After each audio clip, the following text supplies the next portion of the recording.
Hello YouTube, 5 insects that destroy the garden, how to get rid of pests without chemicals.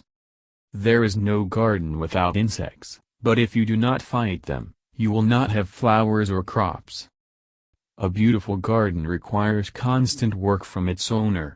At the same time, you have to deal with drought, rain, pests, weeds, plant diseases and often insects. Although insects play an important role in the ecosystem, some species can cause serious damage to your garden. Spotted grass and curled, discolored, or damaged leaves are just some of the signs that pests are infesting your garden. It is not recommended to use pesticides in the first place. They are best reserved as a last resort due to the serious damage they can cause to herbs and plants, and offers a number of home remedies that will also be effective in pest control.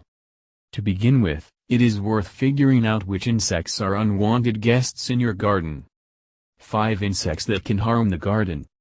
The most dangerous for the garden are the following insects: aphid, spider mite, grape weevils, boxwood fire, crane flies. How to get rid of aphids. Avid gardeners are familiar with the problems that aphids can bring. These tiny pests can cause significant damage to plants and even promote fungal growth. You can tell if your plant is infested with aphids by yellowing or curled leaves, misshapen flowers or fruits, and black leaves or stems. To deal with any aphid infestation, experts suggest creating your own insecticide by mixing a couple of teaspoons of dish soap or vinegar in a bottle of water. Spray plants generously with a mixture that will help break down the insect's outer shell and kill it. How to get rid of spider mites. Spider mites are tiny, so you're more likely to notice fine webs and leaf spotting. Ticks love hot and dry weather, so they are most often a problem in the summer, especially when they occupy plants in the house, on the street and in the greenhouse. To keep them away, mist your plants regularly and keep bowls of water around your housey plants to create more moisture. Essential oils such as lemon and peppermint oils are also toxic to spider mites, so a mixture of water and a few drops of oil can be effective in getting rid of spider mites. How to get rid of grape weevils. Grape weevils usually live on fruits and ornamental plants, although they are especially dangerous for potted plants. Adult weevils are long and dull black with yellow dorsal markings, while larvae are pale yellow and usually found among the roots. Adults are visible in the summer when they begin to eat leaves, and you will notice this as uneven bite marks begin to appear around the edges.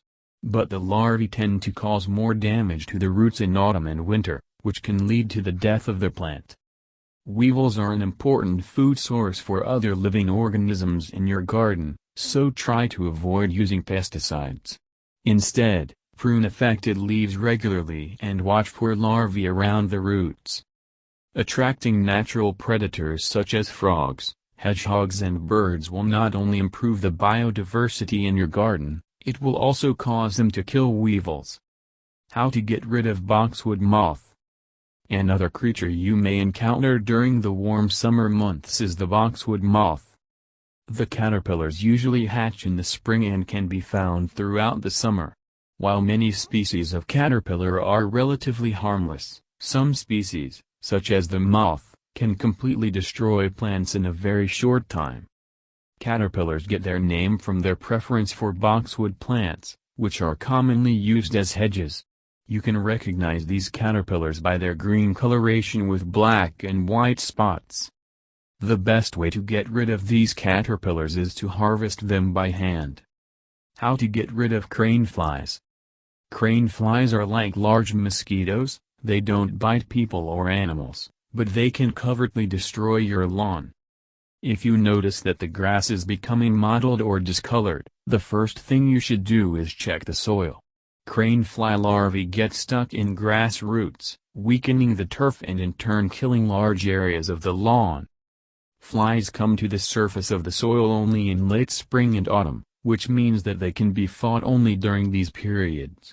But the crane flies, which lay their eggs towards the end of the summer, must be dealt with to prevent the cycle from repeating. They love damp places to lay their eggs, so cut your grass more often and avoid overwatering. To control crane flies, you can also use an acidic lawn nutrient such as ferrous sulfate, which will help strengthen the grass and repel the flies. When September rolls around, you can also use an organic biological spray to prevent the larvae from hatching when they come to the surface. Thank you for your time and attention listening to me. Don't forget to hit the like button and subscribe to our channel. You can also click the bell sign to be informed about new videos. Have a great day.